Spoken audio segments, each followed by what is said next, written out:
Boa noite, minha gente! Sejam todos bem-vindos para mais uma semana de live, para mais uma live dessa semana, né?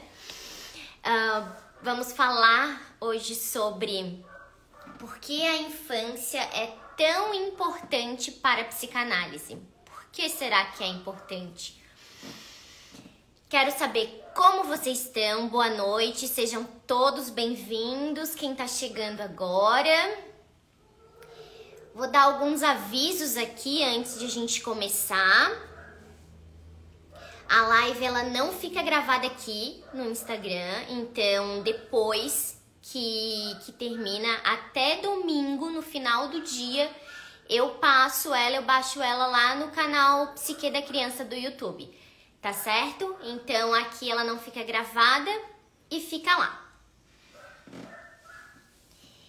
Queria perguntar para vocês o porquê que vocês acham que a infância é um período tão importante na vida do ser humano? Com uma palavrinha ou duas no máximo, o que vocês me diriam? Por que a infância é um período tão importante assim do ser humano?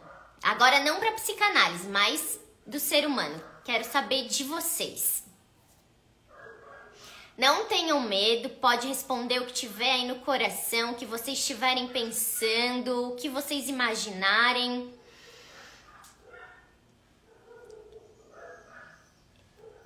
Pô, eu vou respondendo algumas pessoas que estão perguntando. Antigamente, eu fazia na quinta-feira às 7 horas. Mas como tem o curso acontecendo nesse período, nesse horário, então passou para sexta. Mas quando finalizar o curso, porque ele é online e ao vivo, então eu vou voltar a fazer na quinta-feira às 7 horas. Mas por enquanto vai ser na sexta-feira. Algumas pessoas já responderam aqui.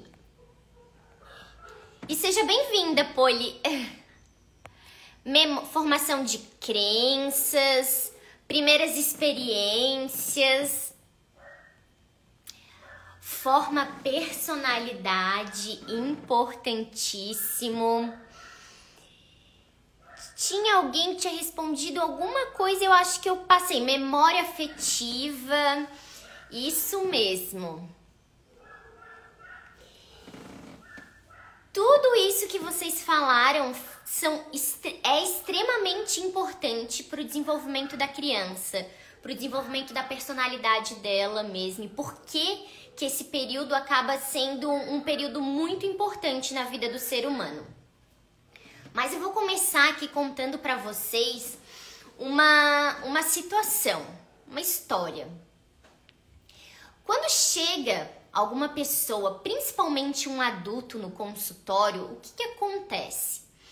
Ele começa a conversar com a gente, começa a falar sobre a vida dele e a gente vai falando sobre questões do passado, sobre as questões da infância, sobre o que aconteceu com ele, os relacionamentos que ele tinha, o relacionamento dele com os pais. Tudo isso a gente precisa estar sabendo a história de vida da pessoa. E algumas pessoas já me falaram que quando vão fazer ou já fizeram alguma terapia, que quando chegaram lá e falaram, aconteceu isso durante a minha infância, eu tive esse problema, essa questão. E o que o terapeuta falou? Olha, não importa o que aconteceu antes. Nada do que veio antes do teu presente vai importar agora. Olha, eu vou dizer pra vocês que eu chego a cair quando eu escuto uma coisa dessa, porque é impossível a gente trabalhar, a gente entender o que tá acontecendo com um adulto se a gente não voltar no passado, na infância dela. É impossível. Lá, sim, que se constitui a personalidade.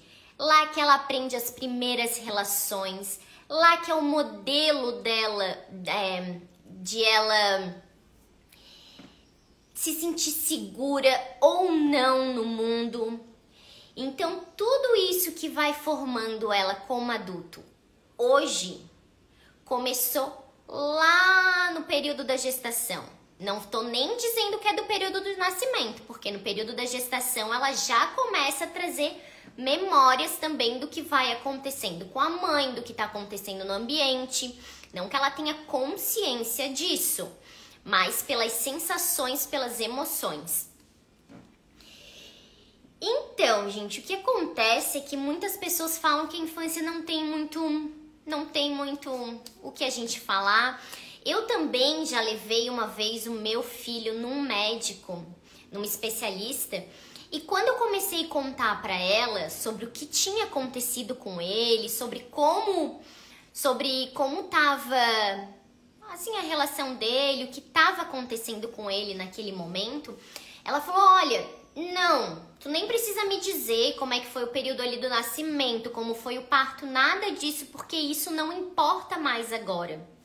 Gente, é claro que depois daquele dia eu nunca mais voltei lá, porque é impossível alguém falar para outra pessoa que não importa a gente saber o que aconteceu, principalmente com a criança, né? Tem 5 anos, daí tu não vai querer saber nada do período da gestação, do nascimento, nada disso. É meio impossível. Então, saí de lá e nunca mais voltei. E quando eu escuto isso de analisandos, eu também fico muito assustada, porque não tem como separar, impossível a gente separar essas questões do que aconteceu na nossa infância e do que nos tornamos como quando adulto. Bom, o início de tudo. Alguém fez uma pergunta. Gente, antes de eu começar, eu vou falar uma coisa aqui pra vocês. No final, eu sempre vou dar um tempinho pra vocês, uns 5, 6 minutos. Vocês podem me perguntar se tiverem alguma dúvida ou... mas que seja em relação ao tema, tá?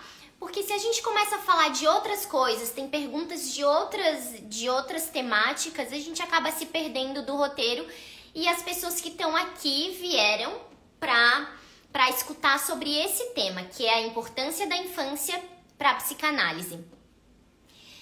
Se quiserem me fazer alguma outra pergunta, pode mandar depois pelo direct, mas aqui só perguntas relacionadas à temática e no finalzinho eu sempre dou um tempinho. Combinado?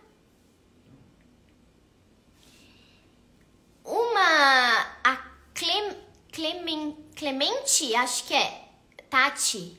Tati Clementina, desculpa, é que o sobrenome tá trocado. Falou: eu me sinto muito cansada e sinto que isso tem muito a ver com a minha infância.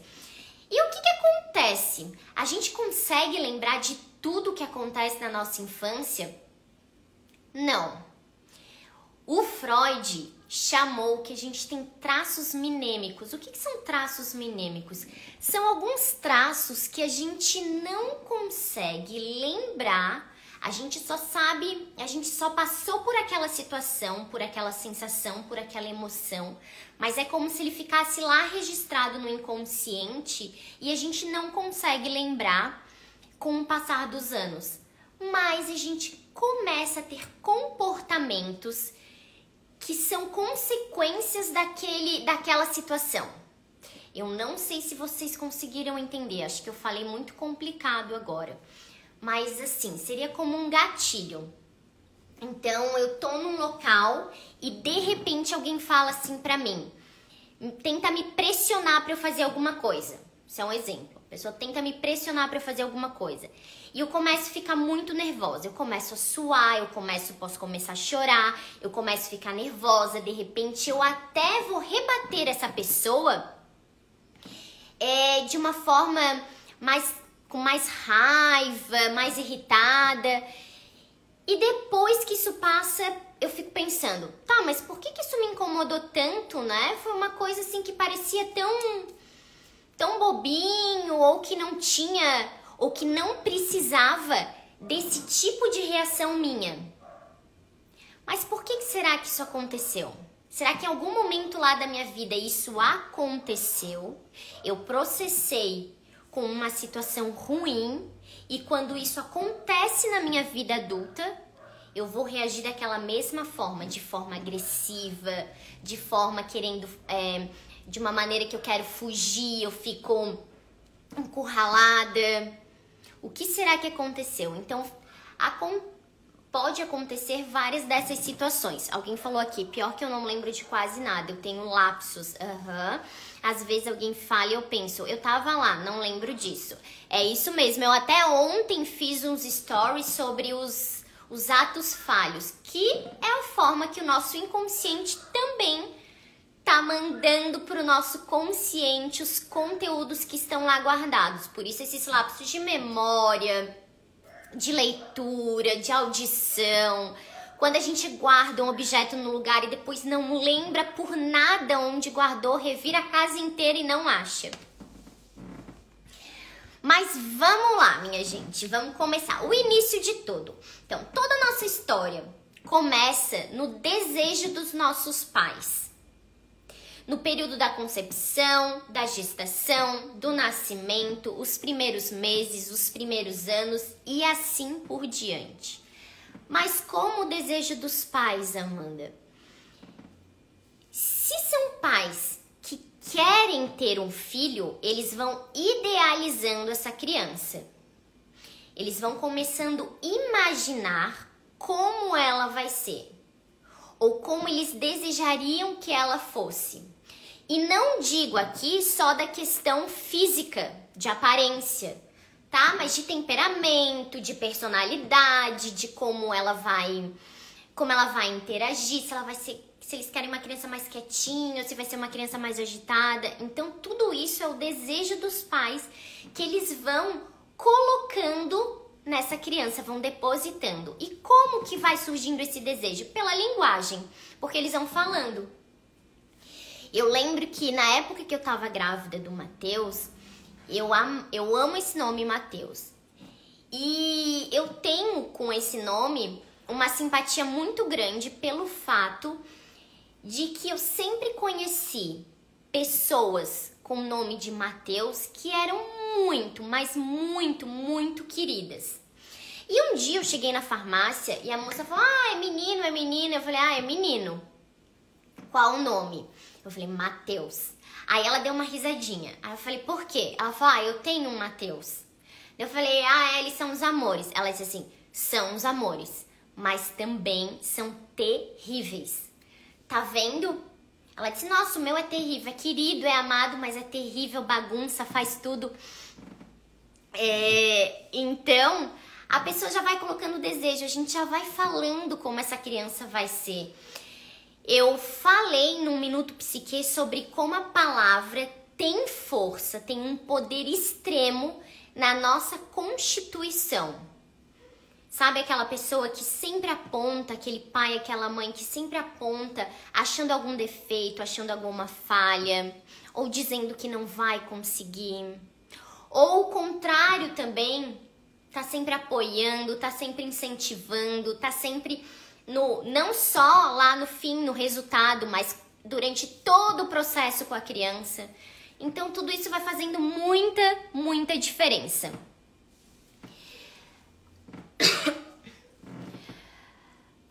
Bom, vamos lá. Início de tudo. Falei que toda a nossa história começa com o desejo dos nossos pais, no período da concepção. Como que foi? O período da concepção também é importante? Ele é importante sim. Porque vamos dizer que é uma gravidez não desejada.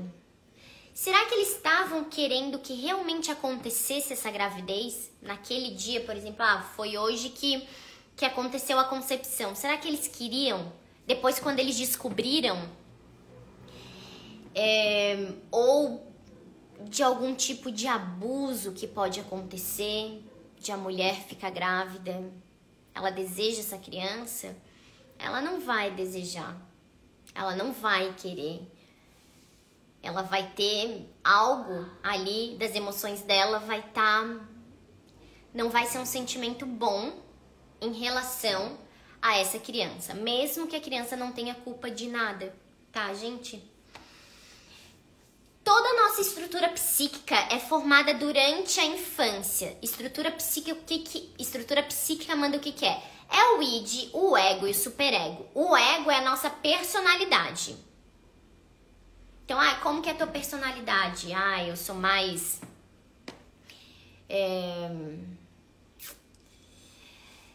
Eu sou mais tranquila, sou mais calma. Seria um pouquinho mais extenso do que isso para a psicanálise, tá? Porque a gente tem estruturas que fazem parte das personalidades que a gente não tem, que eu não tô trazendo aqui, tá? Mas então toda a nossa estrutura psíquica é formada na infância. O id, que é o que o recém-nascido já tem, que é aquele eu preciso da satisfação imediata, eu quero agora, eu tô com fome, eu choro, eu recebo mamá. Eu tô com frio, eu choro, eu sou acalentado, tô sujo, eu choro, alguém vai lá e troca a minha fralda. Então o id tem esse papel, é aqui, agora, quero, nesse momento. O ego é a nossa personalidade, mas até formar a nossa personalidade, quem está nos ajudando, quem está ajudando esse bebê é a mãe. A mãe faz esse papel de ego auxiliar, um apoio ao ego da criança. E depois do ego vem o superego. O superego é o quê? Através da educação. O que é certo, o que é errado, os valores que a pessoa vai tendo. E tudo isso vai se formando lá naquele período lá do complexo de Édipo. A gente sempre fala que o superego assim, é o herdeiro do complexo de Édipo, que ele vai aparecer mesmo fortemente depois ali nesse período do complexo de Édipo. Então, e nesse período que desenvolvemos nossa personalidade.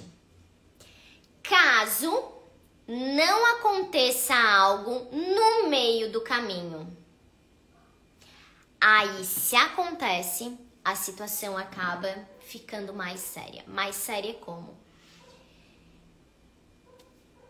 Vou dar um exemplo aqui pra vocês, porque eu acho que tem muita gente vendo, pelo menos acho que a grande maioria já viu. E é alguém que tá conhecido aqui pra gente. Saiu aquele seriado lá do Dahmer, do Jeffrey Dahmer. Muitas pessoas já devem ter assistido. E lá aparece uma parte da infância dele. E daí a gente fica pensando, nossa, mas como será que ele ficou assim, né? O que será que aconteceu? Eu vou dizer, gente, que ali tem muita coisa que aconteceu naquele período ali da infância dele. Tanto daquele período quando ele fez uma cirurgia, até aquele período assim, quase ali dos 6, 7 anos, que a mãe rejeitava, depois a mãe abandonou. Então tudo isso vai somando muitas coisas que vão acontecendo com ele. Aí ele começa a ter um interesse muito mórbido, assim, pela questão dos animais, que ele encontra morto, e o pai começa a ajudar ele. Então, toda essa situação, todo esse enredo ali dele, na infância, vai culminar ali naquela personalidade dele. Que a gente fala que é uma personalidade perversa. Por quê? Ele sabe o que faz, ele tem consciência do que faz, ele sabe o que é certo, ele sabe o que é errado, mas ele simplesmente ignora. Não me importa, eu vou fazer. Porque o meu desejo, a minha vontade, a minha satisfação tá querendo muito. Então seria assim. Esse é um exemplo ali de como se sair de um caminho pode acontecer. Eu tô trazendo um exemplo, né, gente, muito fora, assim, ali um exemplo um pouco mais forte, mas não quer dizer, meu Deus, então todo mundo que acontecer alguma coisa, a pessoa pode virar tipo um Jeffrey Dahmer. Não pode, não é assim também, tá? Tem vários tem várias questões que precisam estar juntas para acontecer aquilo. E nele, infelizmente, teve sentimentos, memórias, sensações são percebidas desde o período intrauterino. Mas não conseguimos lembrar de nada dos períodos tão primitivos. Mas a nossa memória, ela consegue guardar, ela vai armazenando o que sentimos durante determinados momentos. Que foi o que eu falei no início ali. Que a gente não lembra do que aconteceu, mas a gente começa a ter comportamentos que a gente fica pensando, tá, mas por que eu fiquei assim? Por que eu reagi assim? Por que eu fiquei com tanta raiva? Eu sou uma pessoa calma e desencadeou uma raiva tão grande. O que será que... Qual foi o ponto dessa situação que me deixou assim? Qual foi? As primeiras relações. Nossas primeiras relações são estabelecidas durante o período da infância. Começamos a aprender a lidar com os conflitos, com as angústias e com as normas sociais.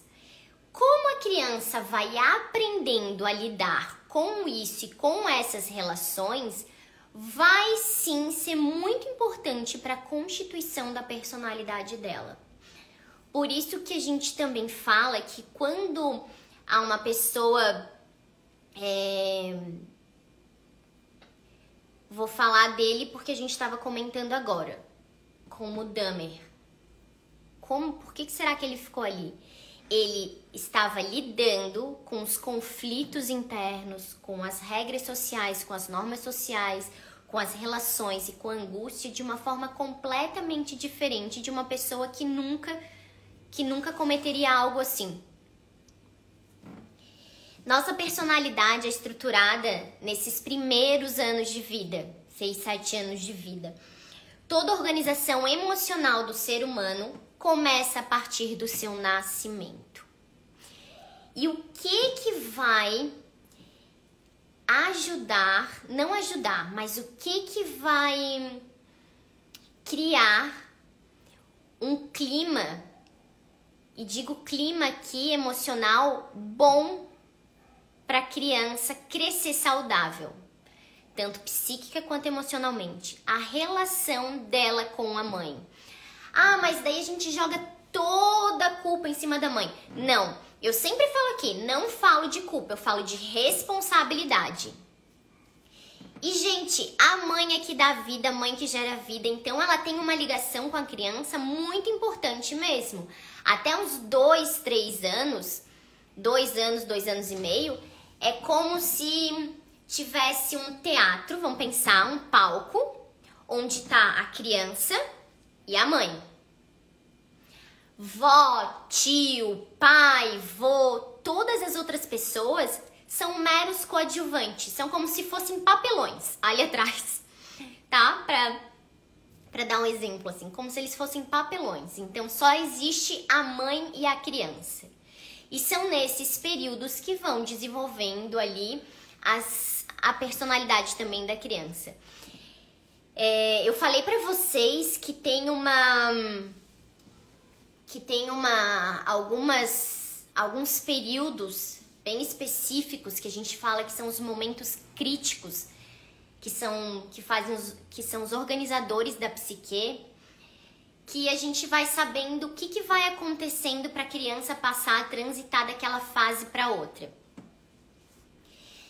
Esse vai ser um tema que eu vou tratar muito, mas muito esmiuçadinho no meu próximo curso. Depois vocês vão ficar sabendo que eu tô fazendo algo muito especial. Então, eu vou falar sobre essa questão, sobre essa constituição psíquica da criança e o que pode acontecer se der algo errado nesse meio do caminho. Não viva o passado, que foi o que eu falei pra vocês quando chegam analisando, dizendo, olha, fui fazer terapia e ele disse, não importa o passado, não viva o seu passado mais, porque já foi, segue em frente. deixa pra lá, o que passou, passou. Não, infelizmente não é assim. Então sim, a gente tem que trazer, porque muitas vezes o passado, ele tá tão presente que a gente quase não consegue desgrudar um do outro. Desculpa, gente. Quantas pessoas, coloquei aqui, médicos, terapeutas, mentores e outros profissionais nas suas sessões não levam em consideração o passado da pessoa e suas experiências na infância. Tudo que aconteceu com ela na infância, ou que ela vai lembrando, que ela vai trazendo. Simplesmente ignoram o que já aconteceu porque você precisa viver o presente para entender como vai ser o seu futuro. Mas para você conseguir viver bem o presente, você precisa entender muito bem o seu passado. Porque é como se tu ficasse até amarrado naquela questão. E quando tu tá ali, né, amarrado, tu não consegue se desvencilhar, sair daquilo e parece que aquilo vai te puxando. E é o que vai acontecendo mesmo. Mas para viver o presente é preciso encarar o passado. Vou dizer infelizmente e felizmente. Porque a gente compreender, começar a entender e a saber o que aconteceu no nosso passado pode ser um processo muito doloroso. Pode mesmo. Mas também é um processo que vai te libertar. Porque tu vai conseguir entender, vai conseguir se conhecer pelas sensações, sentimentos e emoções que aquilo vai transmitindo para ti, e tu vai aprendendo a lidar de outras formas. Porque as sensações que tu tinha lá na infância, tu tava lidando como uma criança, uma pessoa vulnerável. Então tu não sabia lidar. Hoje tu consegue. Tu sabe ver o que aconteceu lá atrás e como tu pode lidar hoje. Claro que com ajuda, né, gente? Com uma orientação, com alguém, com um especialista. Psicanálise e infância. Os psicanalistas dão um peso muito grande aos acontecimentos da infância. E por quê? Essa pergunta eu já respondi, foi até uma pergunta, então eu já respondi lá atrás. Porque a infância é onde a gente constitui a nossa personalidade, onde a gente aprende as relações, a gente vê os modelos, tanto de pai quanto de mãe, como a gente vai lidar com as outras pessoas, como a gente vai lidar com os conflitos vendo os nossos pais. Então a gente carrega muita coisa das nossas vivências na infância. Por isso que a psicanálise dá tanta importância. E a gente vai trazendo, por isso que o inconsciente, que tá lá tudo guardadinho, a gente sempre tenta trazer os conteúdos pro consciente, pra tá entendendo. Durante a infância somos completamente vulneráveis ao que acontece no ambiente, porque somos totalmente dependentes deste. Ah, Amanda, então quer dizer que o ambiente tem uma influência muito grande nas nossas relações, na nossa personalidade, na nossa constituição como sujeito? Sim, tem. Lembra que eu falei que a mãe, durante um período, ela é um ego, um apoio de ego, de personalidade, um apoio de personalidade para a criança? Então a mãe é como se ela fosse o ambiente para a criança. Ela tá apresentando o que tá ali fora, o mundo externo, tá mostrando. Por isso que a mãe dá esse apoio para a criança, tá? Isso também vai ser tratado no próximo curso, gente, tá? Vou falar sobre isso também. Um adulto pode escolher sair ou ficar quando está em um relacionamento abusivo e violento. Ele pode, não pode? É difícil? É, gente, é difícil. Principalmente se foi uma pessoa que viveu em um ambiente onde tinha muito caos, muita briga, muita traição. Eu falei numa postagem essa semana sobre isso. como essa relação dos nossos pais influenciam muito a gente. Ele tem escolha. Agora, uma criança... Desculpa. Agora, uma criança não. Ela vai ter que permanecer nessa relação abusiva, tóxica, como for, independente da sua vontade. Mesmo que essa relação seja extremamente nociva. Ela não tem pra onde fugir. Ela não tem pra onde escapar. Gente, me afoguei. Puxei o ar, parece que veio poeira junto. Então a criança não tem essa escolha. Se ela tá vivendo num ambiente onde ela é maltratada, onde ela é violentada, onde os pais são ruins, onde acontece muita coisa, muita violência, ela não tem como, vou arrumar minha mala e ir embora daqui que eu posso ir para outro lugar. Não, ela continua dependente daquelas pessoas. Ela não pode fazer isso. Somando isso, a criança ainda está com a personalidade sendo estruturada. E essa personalidade ainda é muito, mas muito frágil. Ela precisa do apoio do outro. E quem é esse outro? É a mãe ou a figura materna. Não precisa ser a mãe, é a mãe biológica.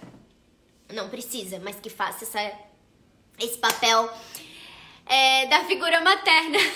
Então, eu esqueci de trazer água aqui pro ladinho. Se eu sair, daí eu não quero deixar aqui vocês. Quero deixar aqui vocês sozinhos. Mas obrigada, tá, gente? Engoli aqui, dei uma respirada.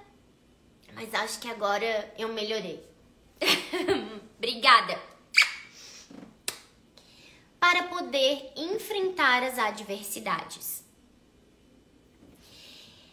Existe duas categorias que um psiquiatra não, ele é psicanalista e psicólogo, que ele trabalhou para dizer como que as mães interagiam com as crianças.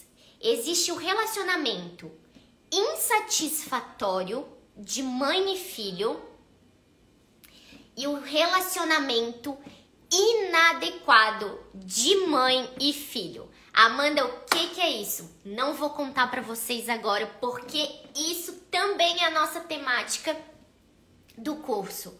Quais são esses dois tipos de relação e o que cada uma delas pode causar na criança?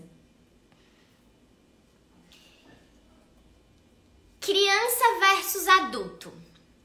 O que para um adulto seria tratado e encarado com naturalidade e maturidade, mesmo que cause um certo desconforto nesse adulto, para a criança é uma situação, é o contrário.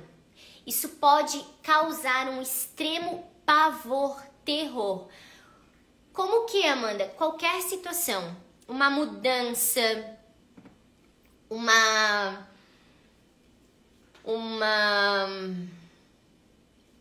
o falecimento de alguém.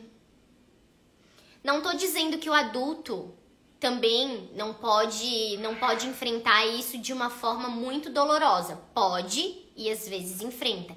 Mas para a criança que ela não tem essa estrutura psíquica bem constituída, vai ser muito mais difícil. Ela vai precisar do outro, ela vai precisar desse apoio do ego, desse apoio da mãe, para poder lidar com essas questões. A marca desse modo infantil, ela não desaparece com o passar do tempo. Ao contrário, ela poderá permanecer por décadas, provocando sintomas, ansiedades e transtornos. E é isso, minha gente. Vou deixar agora um tempinho para vocês, se quiserem perguntar alguma coisa, se ficaram com dúvida. Alguém falou aqui, Amanda, fala um pouquinho sobre o complexo de Édipo. Eu não vou entrar muito aqui no complexo de Édipo, porque ele é complexo demais mesmo. Explode a cabeça. Mas a gente pode trazer para uma outra temática de live sobre isso. Depois eu vou fazer uma enquete lá com vocês sobre alguns temas, uns 4 temas diferentes. Daí vocês vão lá, votam. O mais votado a gente faz uma próxima live. Se não a próxima, na próxima. Não sei se deu pra entender, mas isso. Então vou deixar um tempinho aqui se vocês quiserem me perguntar alguma coisa. Desculpa aqui o afogamento, gente. Engoli mesmo alguma coisa, mas deu certo, tamo aqui. E seria isso, gente. O que, como eu falei, depois essa live vai ficar gravada lá no YouTube. O canal do Psique da Criança, lá nos destaques, tem um do YouTube. É só clicar que ele vai te redirecionar, tá? É possível a criança mudar a personalidade depois de 7 anos de idade? Mudar a personalidade não, tá? Mas ela pode mudar o comportamento. E esse comportamento pode ser assim tão forte, tão diferente, tão fora do habitual, que parece que é outra personalidade, tá? Mas não, por um tempo que vai constituindo, eu não vou assim te dizer que 100% ela vai estar com o ego, nossa, gente, fugiu, com a personalidade dela toda formada. Mas vai estar muito mais da metade, tá? Claro que na adolescência muitas coisas também mudam, mas porque na adolescência essa pessoa, esse adolescente, ele volta a resgatar algumas questões do complexo de Édipo lá na infância, tá? Mas não, é muito difícil mesmo alguém mudar a personalidade, a não ser que tenha algum transtorno de personalidade, tá? E daí isso vai ser descoberto depois, mas mudar assim, ela tinha uma personalidade calma e de repente ficou com raiva, agressiva, tudo bem, já foi em médico, teve algum diagnóstico, alguma coisa, aí tudo bem. Se não, não. A questão do comportamento. Aqui. Tá, respondi. O meu filho em casa, ele é elétrico o tempo todo, me cansa às vezes, e na escola a professora fala que ele fica bem. Ele fica bem no sentido que ele fica calmo, ele presta atenção. Quantos anos ele tem? Tem uns 7, 8 por aí. Ele fica muito tempo, ele passa muito tempo na TV quando tá em casa. O que acontece dentro de casa? Porque às vezes a criança, quando tá ou muito estimulada ou pouco estimulada, fica a manhã inteira, por exemplo, na TV. Aí, né, a criança começa a ficar incomodada com aquilo e pode acontecer de ela estar com esse comportamento diferente dentro de casa e na escola. Ou também pode estar acontecendo algo com a família que está refletindo dentro de casa. Muitas vezes também reflete na escola, maioria das vezes. Mas tudo isso teria, como eu digo, a gente sempre tem que investigar, porque se a gente falar, acontece isso, pode ser milhões de coisas. Daí eu vou falar, é isso, te dar uma resposta. E às vezes não é. A neuro me deu um diagnóstico de TDAH, mas queria uma avaliação de outro médico que me indicaria. Tá, tem que ser neuropediatra. Esses são os únicos que podem dar diagnóstico. Psicólogo, psicopedagoga, neuropsicopedagoga, psicanalista, ninguém pode dar diagnóstico. A pessoa foi no médico, o médico deu o diagnóstico e daí essa pessoa vem, por exemplo, pra mim, sou psicanalista, que sou neuropsicopedagoga, e diz, olha, eu tenho tal diagnóstico. já passei em 3, 4 médicos, já fiz exame, já... Aí a gente começa a trabalhar em cima desse diagnóstico que ela tem. Mas se tu prefere ir mais em algum outro médico para ter certeza, conselho aí mesmo. Não precisa ficar presa só a um médico. Meu filho tem uns comportamentos como os que você falou, como ficar agressivo por nada e como saber que fazer algo é errado, mas mesmo assim ele faz e depois se arrepende. Já passou por 2 psicólogos. Tipo, o que ele faz assim de errado? É uma questão de raiva aí? Será que ele não tá reprimindo muito a raiva? Porque, na verdade, nós aprendemos a fazer isso. A reprimir. Quanto mais a gente reprimir a agressividade, melhor a gente tá se encaixando na sociedade. Só que o que acontece? Quando essa criança que reprime demais essa agressividade e não deixa de forma espontânea. Espontânea não quer dizer sair fazendo bem, o que bem entender, tendo qualquer tipo de comportamento. Mas quando ela fica reprimindo demais, às vezes pode... Nossa, chega num momento que ela vai explodir, porque ela tá segurando. Então pode ser que isso aconteça com ele. Como que ele tá lidando com a raiva e com a frustração? Como que era lá quando ele era pequenininho? Porque a frustração a gente também trabalha lá quando eles são super pequenininhos, quando a gente começa a ter as proibições, a dizer não pode, não mexe, não pode pegar. Ele pegou uma coisa, não sei, um garfo, uma criança muito pequena, a gente tira da mão, porque não pode, ou tá indo pro lado de uma tomada, a gente tira aquela criança, porque não pode, tá indo para aquele lado. Então, tudo isso são frustrações que são impostas pela mãe e também o ambiente vai estabelecendo algumas frustrações, tá? E a criança tem que começar a aprender. Mas assim, será que a mãe deixa realmente ela se frustrar?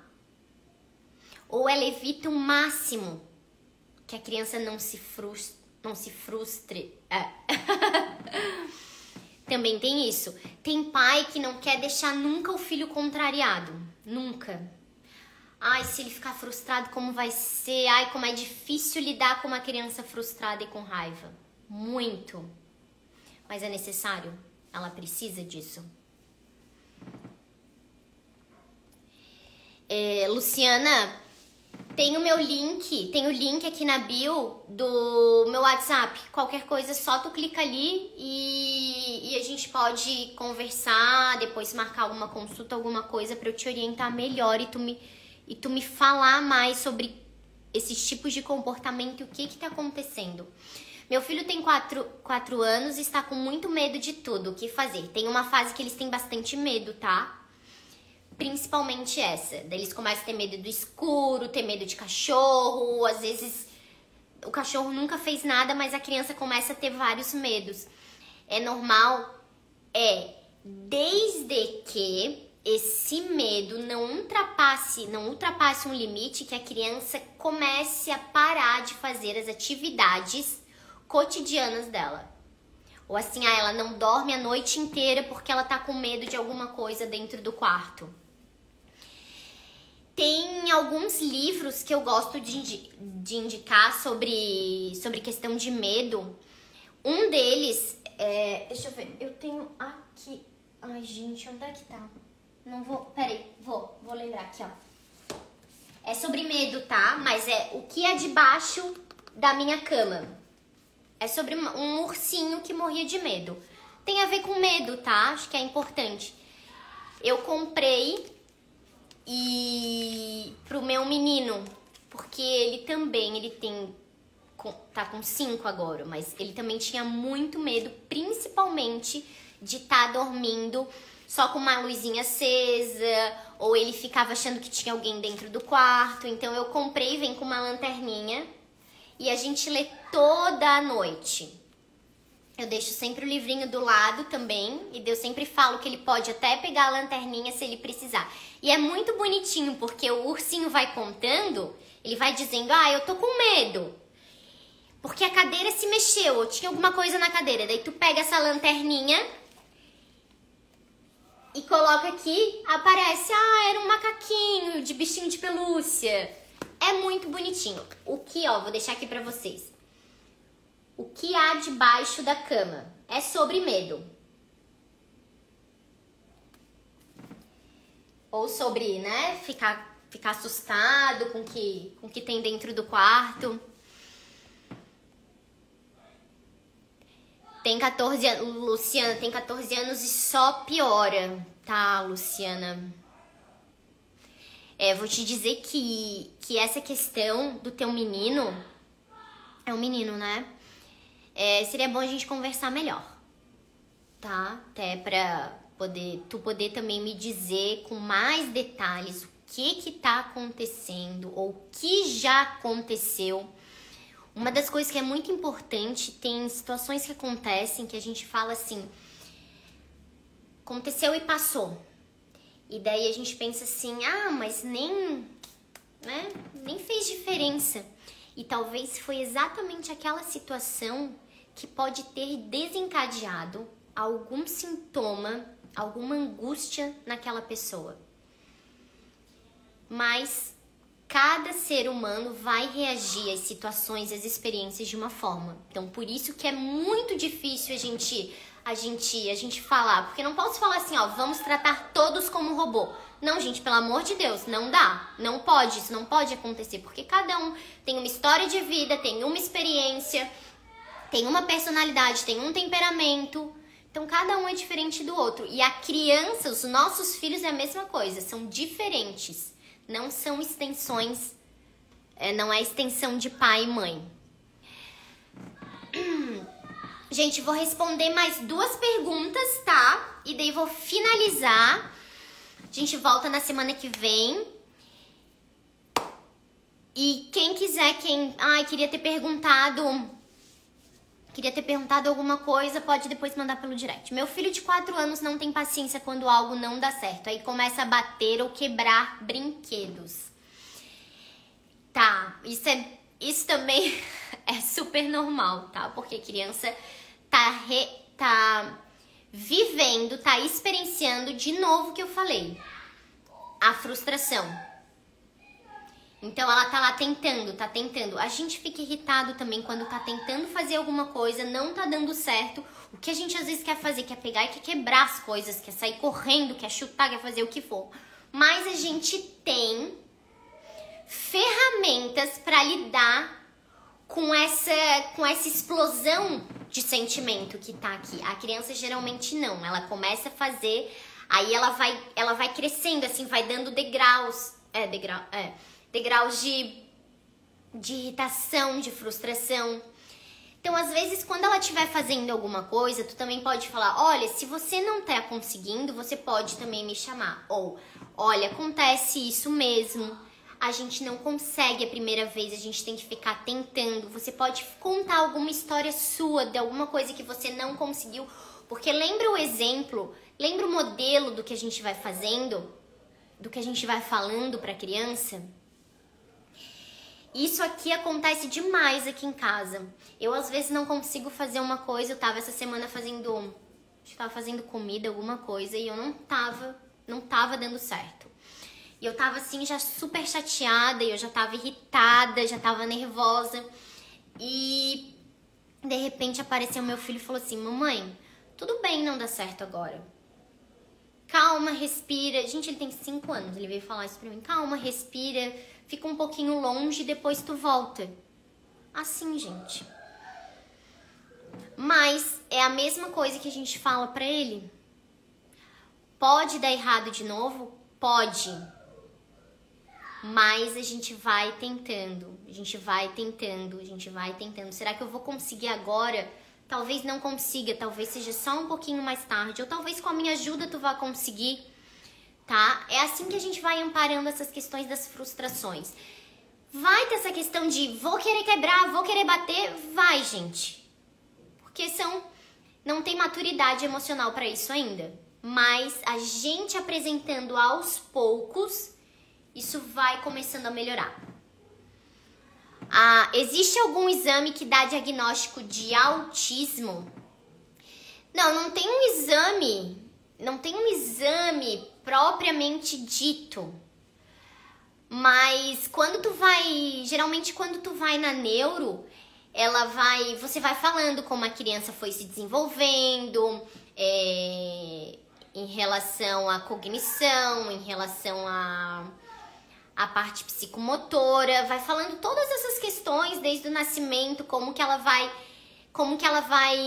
agindo agora, porque até certo período ali, muito bebezinho, dizem que não consegue ter o diagnóstico certo.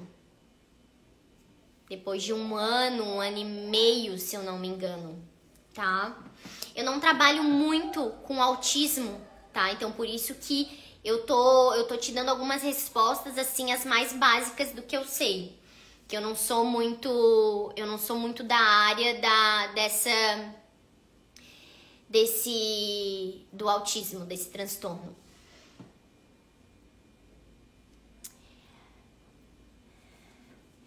Gente, então, falei pra vocês que a gente ia finalizar com essas 2 últimas perguntas. Espero que vocês tenham gostado.